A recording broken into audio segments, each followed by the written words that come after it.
Halo guys, balik lagi ke channelnya Mimin. Gimana kabar teman-teman semua? Semoga baik-baik aja ya. Oke, di video kali ini mari kita lanjutkan review dari drama When the Phone Rings. Bagaimana lanjutannya? Ini dia reviewnya by Mimin.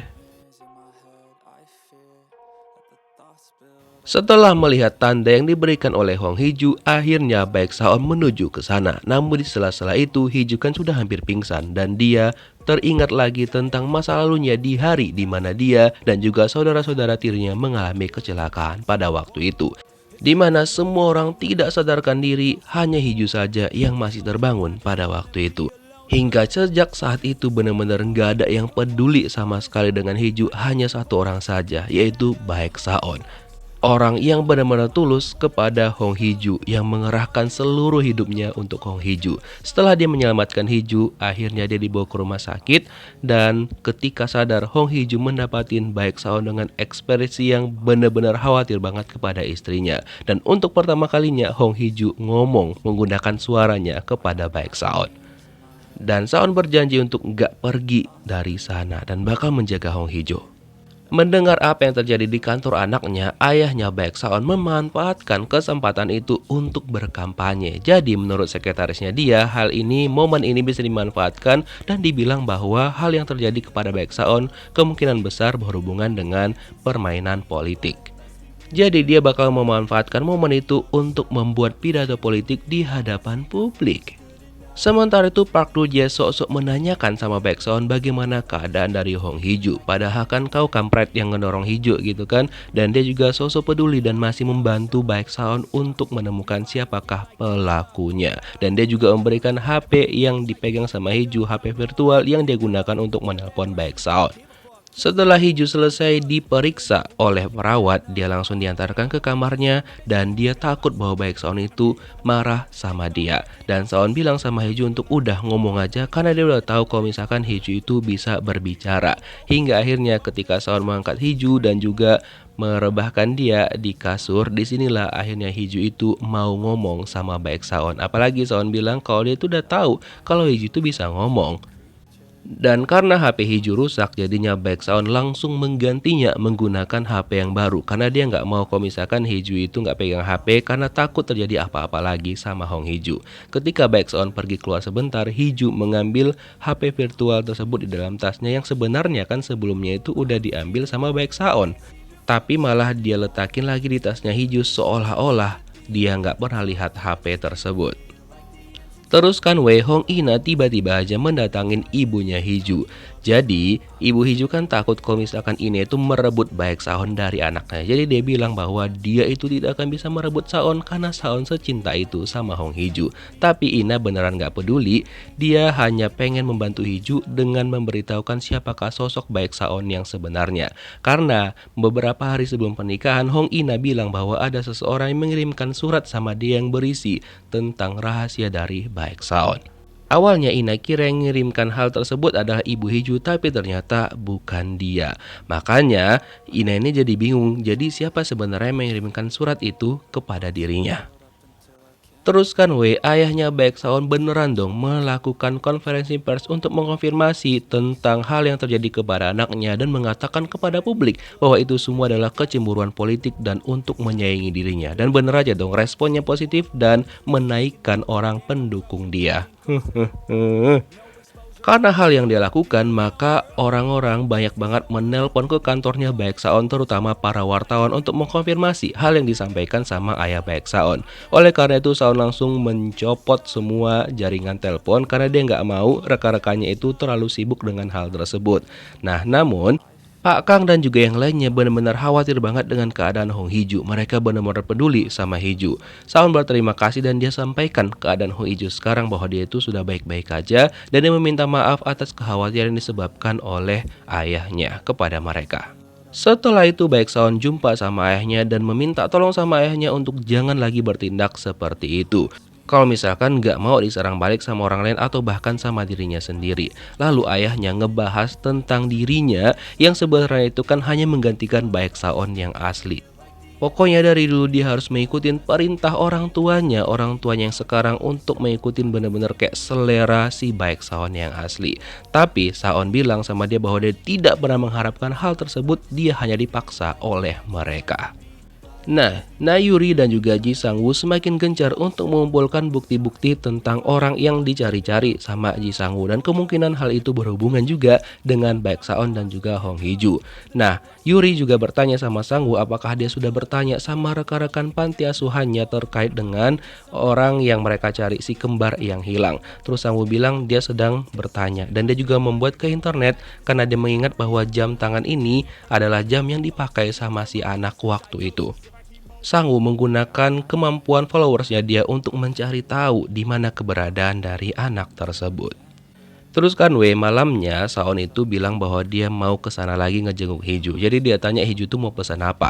Terus Hee-ju mesen makanan yang pedas, yang manis. Tapi malah nggak dibolehin sama Baek Saon. Hingga Hee-ju tuh bilang, ya kamu yang nanya tetapi kenapa kamu yang nggak bolehin semuanya gitu loh. Terus dia nanya sama Saon kapan Saon sampai, dan ketika dia sampai dia malah belikan Hee-ju itu buah anggur, katanya kan suka yang manis. Ujung-ujungnya dibelikan juga tuh tadi pesanan sama istrinya, ya kan. Nah, Saon juga berencana bakal menginap di sana ataupun tidur di sana. Hee-ju itu udah ketakutan banget, dia kira nanti Saon bakal ngapa-ngapain dia. Dia tuh belum siap kalau misalkan mereka itu harus in the hoy. Nah, dia juga diajak mandi sama Saon yang ternyata dia kira itu mandi yang gitu kan. Tapi ternyata Saon tuh cuma ngebandiin dia gitu loh Hee-ju. Jadi jangan berpikir yang aneh-aneh ya. Mungkin setelah sembuh lah baru nanti diterkam sama Baek Saon. Selesai mandi, Saon juga nyisir rambutnya Hee-ju dan dia bilang bahwa ya biasanya kan suami-suami melakukan hal itu kepada istrinya. Dia minta maaf sekalian sama Hee-ju karena selama ini dia nggak pernah melakukan hal itu. Nah, ketika mereka mau tidur, Hee-ju itu disamperin sama Baek Saon setelah dia selesai mandi, dan Hee-ju takut banget kalau misalkan Saon tuh nerekam dia. Kalau kita sih nggak apa-apa ya, kita suka aja nontonnya. Nah, tapi ternyata Saon masih menahan dirinya dan dia bilang dia mau keluar sebentar karena dia mau menunggu telepon seseorang, yang ternyata telepon yang dia tunggu adalah telepon dari si virtual, ya si 406. Karena kebetulan jam mau menunjukkan pukul 10 malam, Hee-ju langsung mengambil HP tersebut dan menelpon Baek Saon. Langsung to the point, Saon mengatakan bahwa yang menelpon itu adalah seorang perempuan dan usianya di akhir 20-an. Hee-ju kaget banget dong kenapa Baek Saon tahu. Dan Saon juga mengajak si penelpon untuk bekerja sama, karena dia tahu bahwa si penelpon ini bukanlah anak buah ataupun kaki tangan dari si penculik. Jadi Saon itu menawarkan kerjasama untuk menangkap si pelaku bersama dengan si penelpon. Jadi Saon tuh meminta si penelpon untuk memberikan dia ciri-ciri dari si penculik tersebut. Hingga akhirnya si penelpon setuju dan dia memberitahukan kepada Baek Saon ciri-cirinya. Karena Saon pengen mencari dan benar-benar harus menemuin orang tersebut dan menanyakan apa tujuannya sebenarnya mengganggu hidupnya dan juga Hong Hee-ju.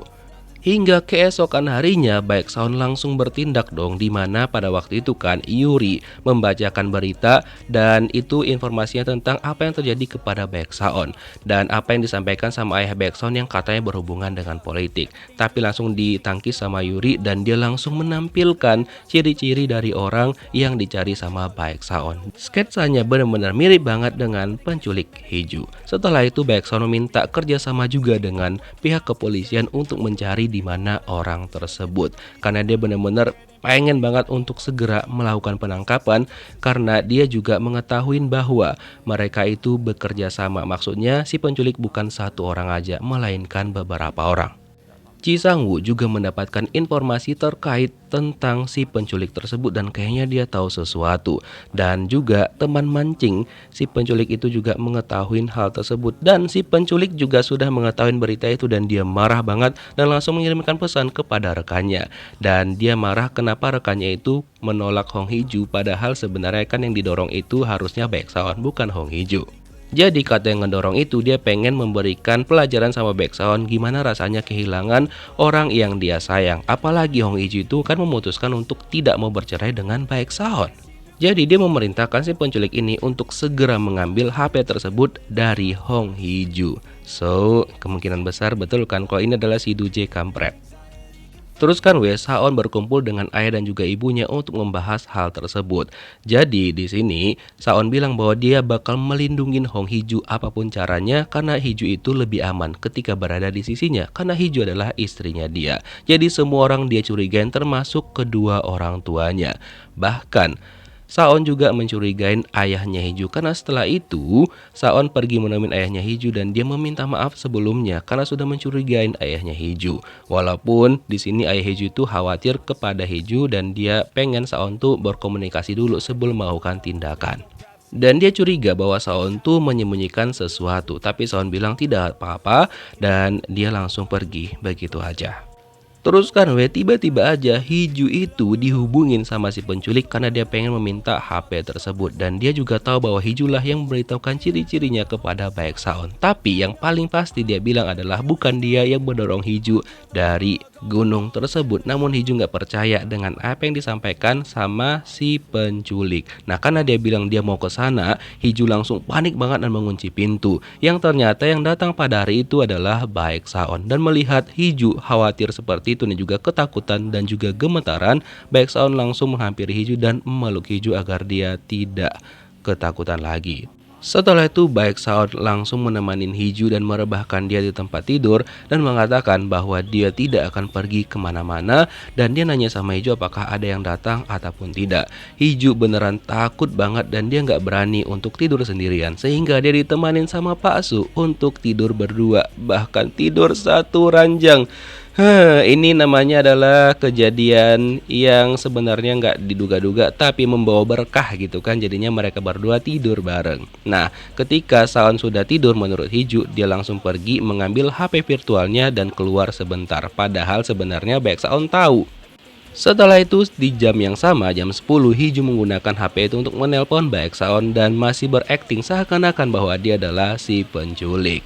Nah terus kata Hiju ataupun si penelpon dia bilang bahwa dia bakal menemuin Baek Saon karena dia pengen mengungkapkan identitas dirinya. Dan ketika Hiju balik lagi ke kamarnya ternyata Baek Saon itu udah nggak ada di sana. Lalu dia bingung dong, loh ini Saon kemana? Dia telepon lagi dan dia tanya di mana keberadaan Saon. Saon bilang dia suruh Hiju ataupun si penelpon pergi ke tempat taman bermain ini dan dia suruh untuk bermain komedi putar. Dimana sebenarnya tujuan Saon membuat Hiju kesini karena dulunya Hiju sempat bermain itu dan dia cukup suka menggunakan komedi putar sebagai permainan. Ya udah, setelah Hiju bermain komedi putar itu, tiba-tiba aja Saon bilang sama dia bahwa sekarang dia itu udah berpindah di tempat penjual es krim. Hiju makin bingung dong. Ya sudah, dia pergilah ke sana untuk membeli es krim sekalian menunggu Baek Saon. Karena Hiju juga kan suka es krim dan benar-benar di-treat banget sebelum jumpa sama dia. Ditelepon lagi sama Saon bahwa sekarang dia udah berpindah tempat lagi ke sebuah tower yang ada di hadapannya Hiju. Nah, Hiju langsung melihat tower itu dan dia pergilah ke sana. Dan gak lama setelah itu datanglah Baek Saon dan betapa kagetnya Hiju kalau ternyata selama ini Baek Saon tuh tahu, cuma dia pura-pura nggak tahu aja. Hiju bertanya kenapa Baek Saon tuh nggak benci sama dia. Saon jawab bagaimana caranya dia membenci seorang Hong Hiju dan dia pengen juga belajar bagaimana caranya tidak mencintai dan juga tidak membenci seorang Hong Hiju. Saking besarnya rasa cintanya sama Hiju. Lalu mereka mendekat dan akhirnya kisse. Dan ini vacuum cleanernya guys, benar-benar nyedot-nyedot gitu loh guys vacuum cleanernya. Cakep terus bang, cakep.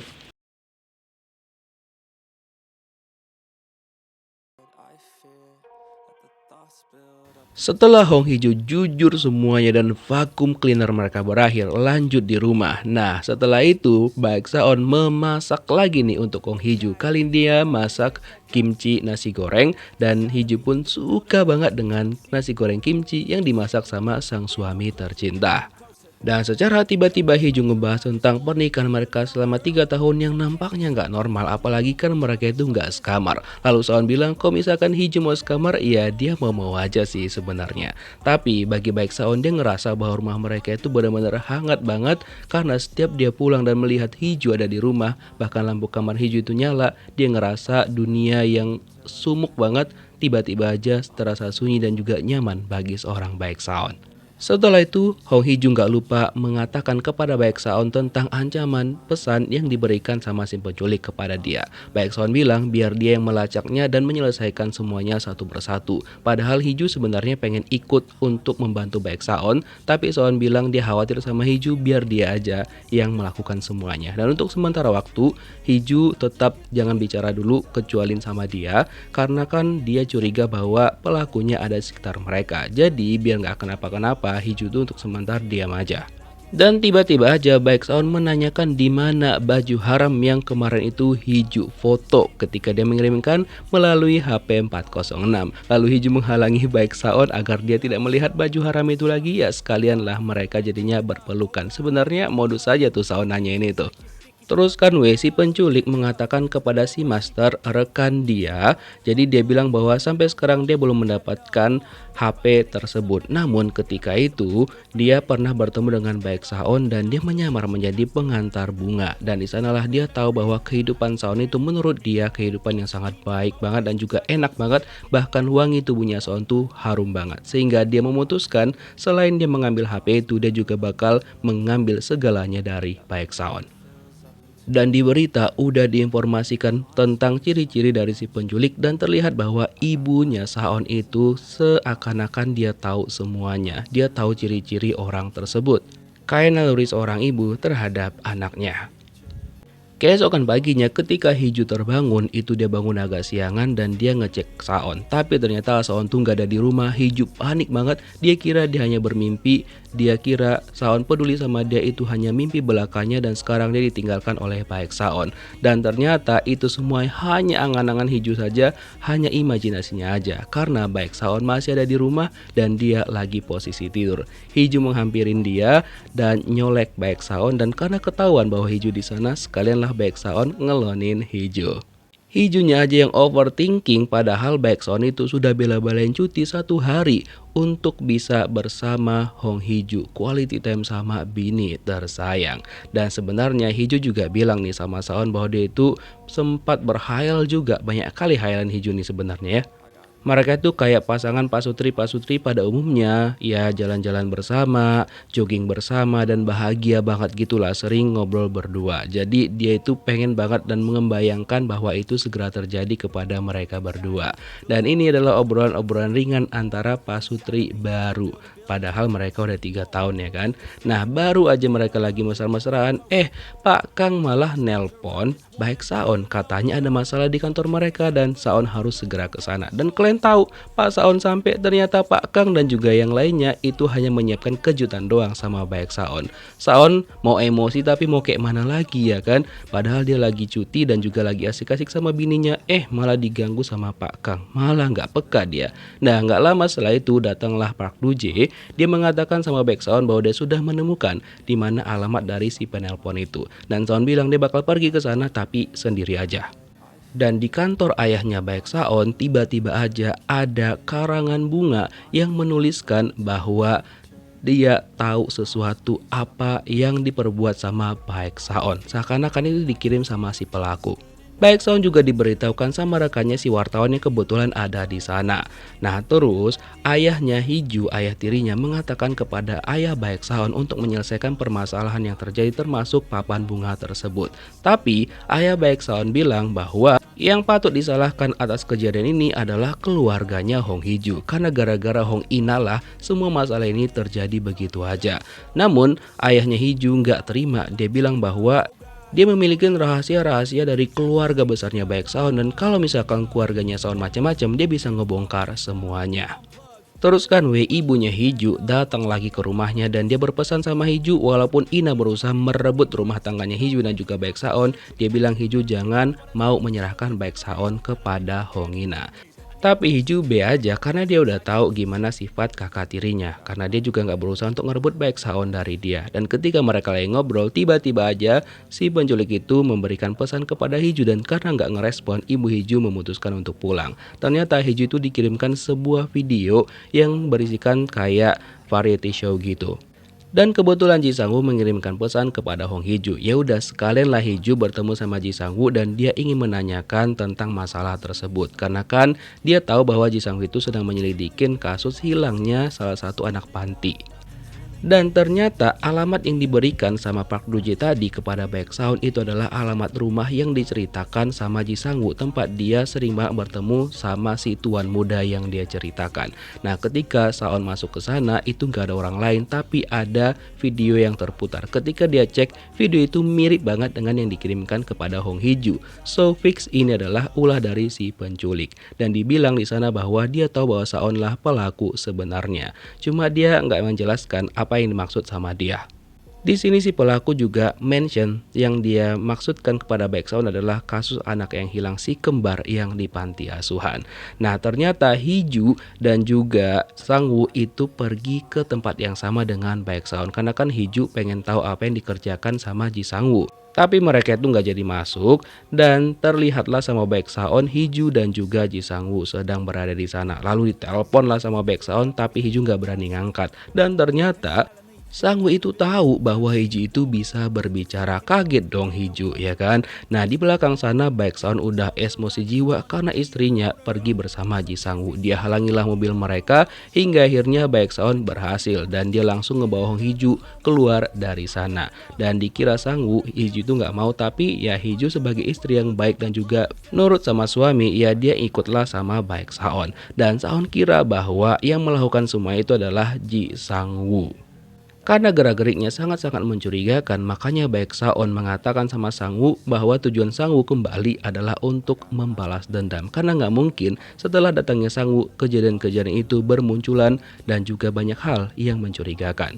Setelah itu, Saon pergi bersama Hong Hee-ju dan Hee-ju menceritakan apa alasan dia keluar dengan Ji Sang-woo. Lalu, Baek Saon mengajak Hee-ju untuk berhenti sejenak dan dia nanya sama Hee-ju, kenapa Hee-ju itu nggak nanya langsung aja sama dia, kenapa harus kepada Ji Sang-woo. Hee-ju mengatakan bahwa dia takut sebenarnya kalau misalkan Baek Saon itu pergi meninggalkan dia dan dia masih nggak percaya tentang hal yang terjadi di hidupnya. Karena nggak mungkin kebahagiaan itu segitu aja dia dapatkan karena biasanya hidupnya itu sangat-sangat sulit. Dia benar-benar takut bahwa suatu saat Baek Saon itu pergi meninggalkan dia dan cinta Baek Saon sama dia itu beneran palsu dan juga tidak benar atau hanya fana aja. Dan dia juga cerita ketika dia bangun tadi pagi dia benar-benar takut kehilangan Baek Saon. Lalu Saon menenangkan Hong Hee-ju dan langsung memeluk dia. Hee-ju juga mengatakan sama Baek Saon kalau misalkan Saon punya rahasia, tolong jangan ditutupin dari dia dan diceritakan aja semuanya. Nah, Saon akhirnya bilang sama Hee-ju bahwa dia memang memiliki sebuah rahasia dan dia kasih clue sama Hee-ju kalau misalkan Baek Saon yang selama ini Hee-ju kenal itu tiba-tiba aja menghilang dan juga tidak seperti yang Hee-ju kira, tolong ingatlah satu hal bahwa Baek Saon yang sekarang adalah hanya punya Hong Hee-ju seorang. Walaupun nantinya tiba-tiba aja identitas dari Baek Saon berubah. Dia hanya pengen Hee-ju mengingat pesannya tentang hal tersebut. Keesokan harinya, tiba-tiba aja Hong Ina pulang ke rumahnya dan mengagetkan ayahnya. Di sini Hong Ina itu tahu bahwa yang mengirimkan rahasia Baek Saon kepada dirinya waktu itu adalah ayahnya sendiri. Di mana itu berisi tentang hasil tes DNA Saon dan juga ayahnya yang ternyata DNA mereka itu tidak cocok ataupun mereka bukanlah ayah dan juga anak. Hong Ina juga tahu tentang perjanjian ayahnya bersama dengan kakek Baek Saon. Bahkan ayahnya Hong Ina juga ternyata menjadi dalang untuk menjodohkan Hong Hee-ju dan juga Baek Saon. Awalnya orang tua Saon itu menentang tentang perjodohan itu karena kan undangan pun udah disebar bahwa nama calonnya Saon itu adalah Hong Ina. Terus ayahnya Ina bilang bahwa iya itu sesuai perjanjian dia dengan kakeknya Baek Saon karena apapun yang dia minta harus diturutin. Wah, penasaran banget nih rahasia apa yang diketahui oleh ayahnya Ina. Dan sepertinya hal itu berhubungan dengan kecelakaan yang dialami oleh Ina, Hee-ju dan juga adik mereka yang kayaknya itu berhubungan juga dengan kakek Baek Saon. Karena yang awalnya ayahnya Ina pengen mengusut kasus tersebut, tiba-tiba aja dia berhenti dan terlihat bahwa kakek Baek Saon berlutut meminta maaf kepada ayahnya Hong Ina. Lalu dia tiba-tiba mengubah topik pembicaraan dan mengalihkan pembicaraan kepada Hong Hee-ju dan juga Baek Saon yang katanya si penculik itu kayaknya tahu tentang mereka bertiga. Terus kan nah Yuri ada melakukan interview dengan orang tuanya Baek Saon. Ya ini mereka terkait klarifikasi tentang apa yang terjadi beberapa hari belakangan. Nah di sini ibunya Saon mengatakan bahwa dia memiliki pesan untuk anaknya. Dia memang memiliki pesan untuk Saon, tapi ini Saon yang dia maksud adalah Saon anaknya sendiri, anak kandungnya yang dia tahu bahwa itu masih hidup. Dan dia bilang bahwa dia selama ini bukan mengurung Saon pada waktu itu, tapi dia hingga saat ini masih melindungi anaknya. So dia tahu bahwa Saon yang asli itu masih hidup. Sementara itu Baeksaon setelah menyampaikan pesan presiden sebagai juru bicaranya presiden, nah harusnya kan topik yang ditanyakan wartawan-wartawan yang di sana harus sesuai dengan yang disampaikan Baeksaon pada hari itu. Tapi topik mereka malah menanyakan tentang hal yang terjadi beberapa hari belakangan. Lalu Saon memutarkan video yang dia terima dari si penculik dan dia menantang wartawan-wartawan di sana kalau misalkan tahu apa maksud dari video itu, maka dia bakal memberikan hadiah dengan wawancara eksklusif bersama dirinya.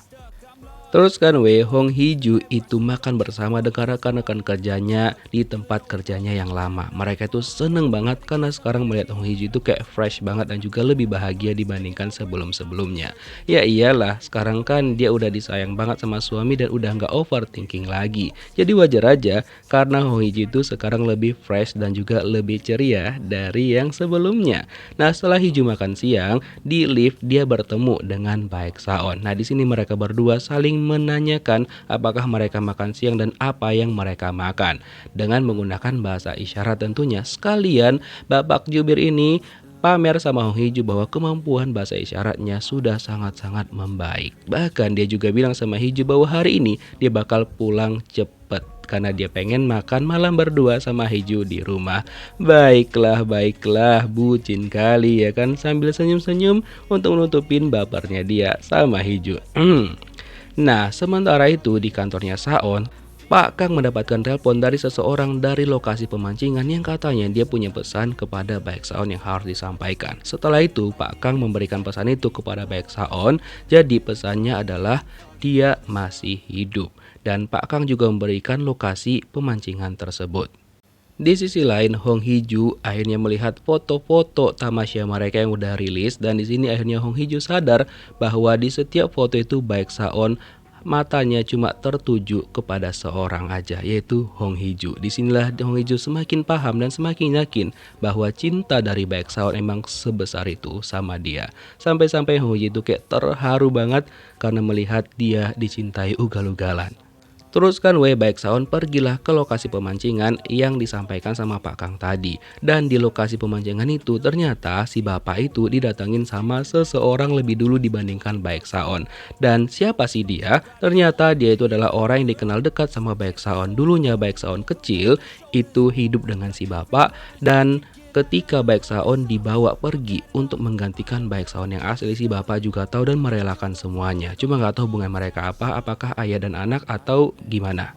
Atau ya Saon dititipin sama orang tua aslinya kepada si bapak itu gitu. Nah by the way, Saon pada waktu itu juga ingat bahwa dia melihat sebuah kejadian di mana kakeknya Saon yang asli itu nenggelamin Saon yang asli di dalam sungai tersebut. Namun dia disuruh untuk pura-pura tidak melihat kejadian itu dan mungkin yang dimaksud masih hidup itu adalah Baeksaon yang asli. Oh iya, tadi kan Saon bilang sama Hong Hee-ju bahwa dia bakal pulang cepat, tapi ditungguin sama Hee-ju, ternyata Baeksaon belum pulang-pulang. Dia kira Saon tuh mungkin lembur dan dia didatengin juga sama Hong Ina. Di sini Hong Ina itu memberitahukan sama Hong Hee-ju tentang hal yang diberikan ayahnya kepada dia, yaitu berkas yang membuktikan bahwa Saon itu bukanlah anak kandung dari orang tuanya. Tapi Hee-ju kayak biasa aja, seakan-akan dia udah tahu. Karena dia ingat pesannya Baeksaon sama dia, jika seandainya identitasnya terbongkar, Hong Hee-ju bakal bersikap gimana. Ternyata Hong Hee-ju memilih untuk biasa aja dan menerima semuanya. Terus kan Baeksaon sampailah dia di lokasi pemancingan dan ketika dia ke situ tiba-tiba aja dong rumah itu kayak kebakaran. Apakah yang ngebakar orang yang datang nemuin si bapak tadi ya? Dan keadaan si bapak udah dalam keadaan pingsan. Saon berusaha untuk menyelamatkan dia, tapi ternyata mereka berdua kena ledakan dan akhirnya mereka berdua pingsan. Nah masalahnya siapakah yang datang itu? Karena ternyata tadi siang-siang ternyata Sang Woo juga pergi menuju ke sana. Apakah dia atau si penculik ya? Atau siapakah Baeksaon yang asli? Kita lihat lanjutannya di next episode. Thank you for watching guys. See you next video. Bye bye. To a creature, and it haunts me somewhere much deeper. I've been feeling weird, I can't seem to focus good enough. Nothing's really